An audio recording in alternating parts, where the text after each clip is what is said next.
pagi anak-anakku semua ya. Kembali kita lagi dalam pertemuan yang kedua ya, yaitu minggu yang kedua dalam pelajaran ilmu kimia. Apakah kalian semua sehat? Iya. Kembali lagi yang kedua, yaitu hakikat dan peranan ilmu kimia serta keselamatan di laboratorium. A. Peran kimia dalam kehidupan. Yang pertama, sebagai pencernaan dan pembakaran zat makanan dalam tubuh. Tuh, lihat ya, dalam proses kimia yang ada gambar di atas ya. Bagaimana kita sehari-hari bisa mengalami pembakaran zat makanan di dalam tubuh sehingga kita bisa tetap sehat. Yang kedua adalah kayu-kayu yang digunakan untuk bahan bangunan. Tuh, dapat dilihat tuh. Ada gambar kayu. Kemudian yang ketiga, bahan bakar yang digunakan untuk kendaraan, ya, contohnya bensin, solar, dan seterusnya. Inilah peran kimia dalam kehidupan sehari-hari. B. Peran ilmu kimia dalam ilmu pengetahuan. Di mana hubungan ilmu kimia dengan ilmu pengetahuan lainnya adalah bahwa kimia itu sebagai pusat, center. Lihat, semua ilmu-ilmu pengetahuan. Ada ilmu biologi, pertanian, ekologi, arkeologi, teknik, metalurgi, elektrokimia, meteorologi, kosmologi, fisika, geologi, paleontologi, psikologi, neurologi, kedokteran, fisiologi, dan banyak lagi. Termasuk farmakologi dan ekonomi, dan semuanya pusatnya adalah kimia. Nah, kita lihat contoh-contohnya. Kenapa pusatnya? Di bidang industri, ini digunakan kimia ya. Kemudian di bidang kedokteran, ada obat-obatan, ada infus, gambarnya ya. Bidang pertanian, kita lihat di bidang pertanian. Untuk apa? Penggunaan pestisida untuk agar tumbuhan bisa subur dan segala bibit penyakit bisa mati. Kemudian peran kimia di dalam hukum, kita lihat tuh. Dalam kalau ada pembunuhan, nah maka dia ada uji tes DNA. Gambarnya itu ya yang di atas. Peran kimia di dalam ekonomi, lihat di situ ya. Dalam industri kertas tuh bisa digunakan. Peran kimia di laboratorium, uji laboratorium. Itulah peran kimia di dalam ilmu pengetahuan, segala pengetahuan ya. Yang C, peran ilmu kimia dalam menyelesaikan masalah global. Ilmu kimia dapat menyelesaikan masalah global. Contohnya, pemanfaatan energi berupa bahan bakar minyak seperti bensin, solar, aftur. Pembakaran bahan bakar tersebut sangat mencemari udara. Karena itu perlu dicarikan energi alternatif yang ramah terhadap lingkungan, yaitu sejenis bahan bakar yang dapat menurunkan polusi udara akibat dari pemanfaatan energi.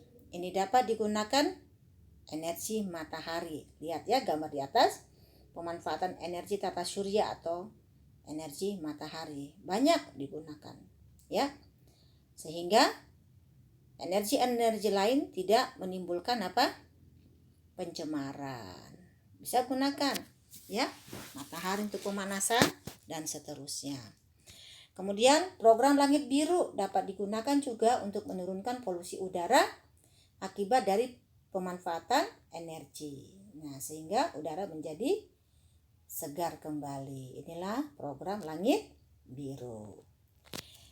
Keamanan dan keselamatan kerja di laboratorium.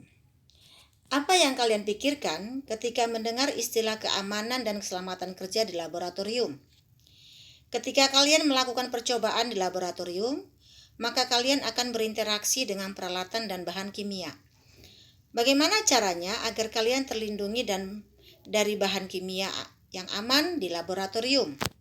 Untuk itu, kalian harus mengenal peralatan dan bahan kimia yang ada di laboratorium serta kegunaannya, serta juga tata tertib laboratorium. Nah, jadi alat-alat ini harus tahu kamu kegunaannya dan juga harus tahu tata tertibnya. Yang pertama, tata tertib di laboratorium. Ada ibu buat 15. Yang pertama, praktikan wajib memakai jas laboratorium, masker, sarung tangan, dan sepatu tertutup. Praktikan yang berambut panjang harus diikat rambutnya, ya, supaya tidak mengganggu.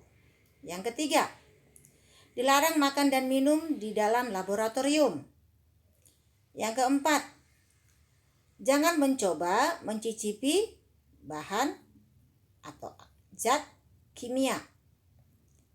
Yang kelima, memasuki laboratorium kimia harus sesuai dengan pengawasan guru. Yang keenam, praktikan hanya dapat melakukan praktikum atau kegiatan yang disetujui oleh guru. Jadi tidak boleh masuk sembarangan laboratorium. Yang ketujuh, dilarang membawa alat atau bahan keluar laboratorium. 8. Menjaga kebersihan meja dan ruangan. 9. Kembalikan alat-alat ke tempat semula dalam keadaan bersih setelah digunakan. 10. Praktikan wajib mengganti setiap kerusakan yang dilakukan selama melaksanakan praktikum dan melaporkan kerusakan tersebut kepada guru. Yang ke-11, laporkan segera kepada guru jika ada alat yang rusak, bahan yang habis. 12. Jika terjadi kecelakaan, jangan panik dan segera lapor ke guru. 13. Buanglah sampah pada tempat yang telah disediakan. 14. Semua harus hasilnya pengamatan ditulis dalam lembar pengamatan peserta didik yang tersedia. Jadi sudah disiapkan ya. Yang ke-15, laporan praktikan diserahkan kepada guru selambat-lambatnya 1 minggu setelah pelaksanaan praktikum. Jadi kalau hari ini praktikum, minggu depan dikumpulkan. Itu ya, mulai minggu depan akan kita laksanakan. Jadi kamu dalam pengawasan guru. Dalam melakukan praktikum harus guru yang mengarahkannya terlebih dahulu. Yang kedua, alat-alat laboratorium kimia. Apa saja alat laboratorium kimia? Seperti kamu lihat pada gambarnya saya. Yang pertama, gelas ukur. Tuh, yang sebelahnya ya. Untuk apa itu? Alat untuk mengukur volume larutan. Yang kedua, tabung reaksi. Mereaksikan larutan dalam jumlah yang sedikit. 3, labu ukur. Untuk mengencerkan larutan hingga mencapai volume tertentu. 4, labu Erlenmeyer. Tempat menyimpan larutan. Kelima, gelas beker. Mengukur volume larutan. 6, pipet ukur. Untuk memindahkan larutan secara terukur sesuai dengan volume. 7, pipet gondok.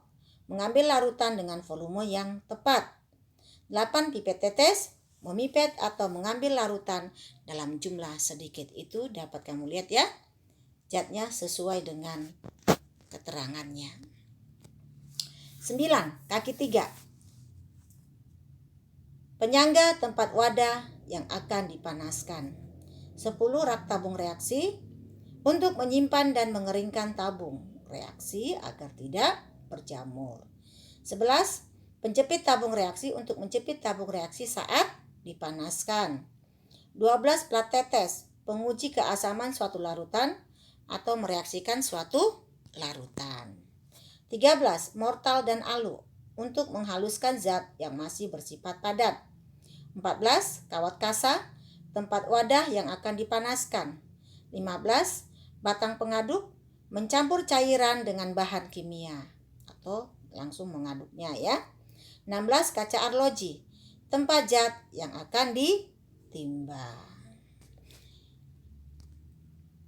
Itulah alat-alat yang digunakan dalam peralatan laboratorium.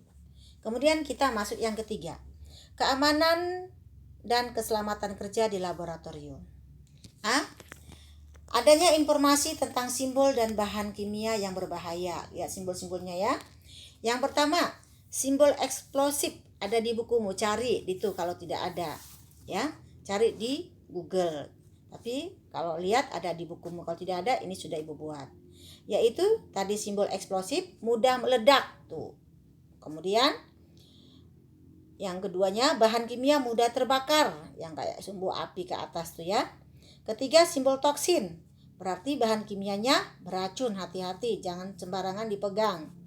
4, simbol korosif, berarti mudah terbakar, mudah berkarat, sehingga jangan ya bereaksi dengan udara dan air. Yang kelima, simbol iritatif, mudah menyebabkan iritasi.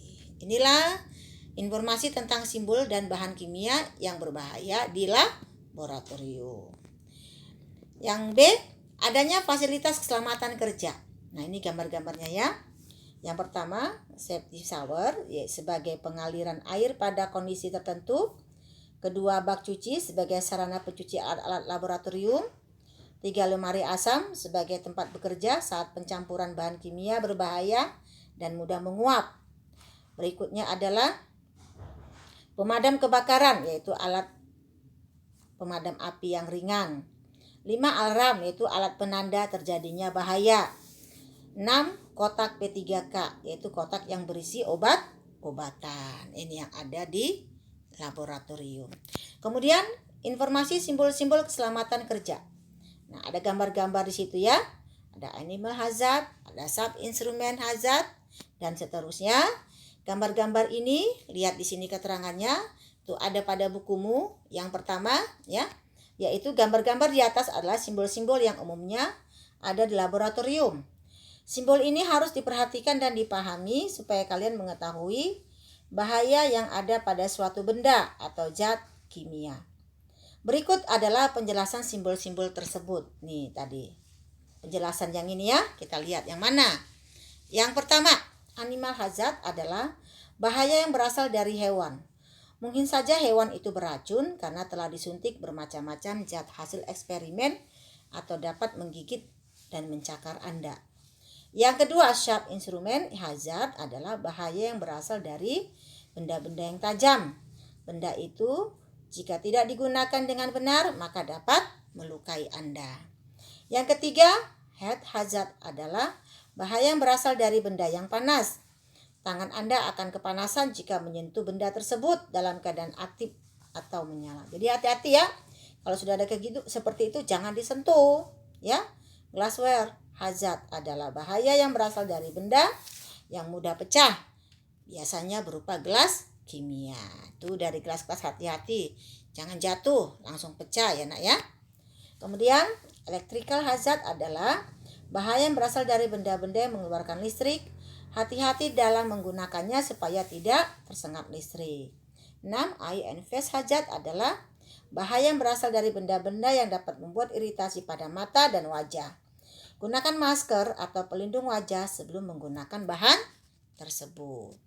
Ketujuh, fire hazard adalah bahaya yang berasal dari benda yang mudah terbakar. Contohnya adalah kerosin atau minyak tanah dan spiritus. 8. Biohazard adalah bahaya yang berasal dari bahan biologis. Bahan tersebut bisa dapat menyebabkan penyakit mematikan seperti AIDS. Contohnya adalah tempat pembuangan jarum suntik. 9. Laser radiation hazard adalah bahaya yang berasal dari sinar laser. 10.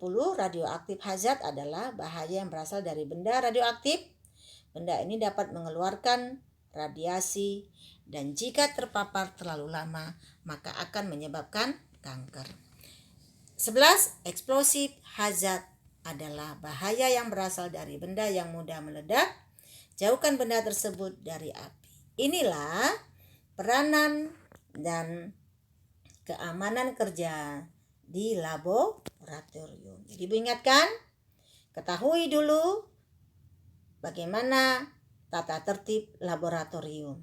Kemudian lihat kegunaan laboratorium.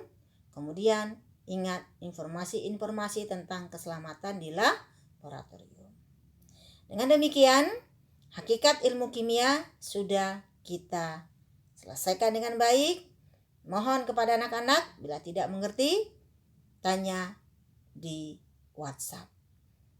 Berikut akan Ibu berikan beberapa tugas untuk kamu kerjakan di rumah dengan baik. Oke? Selamat bekerja. Tuhan memberkati kita semua.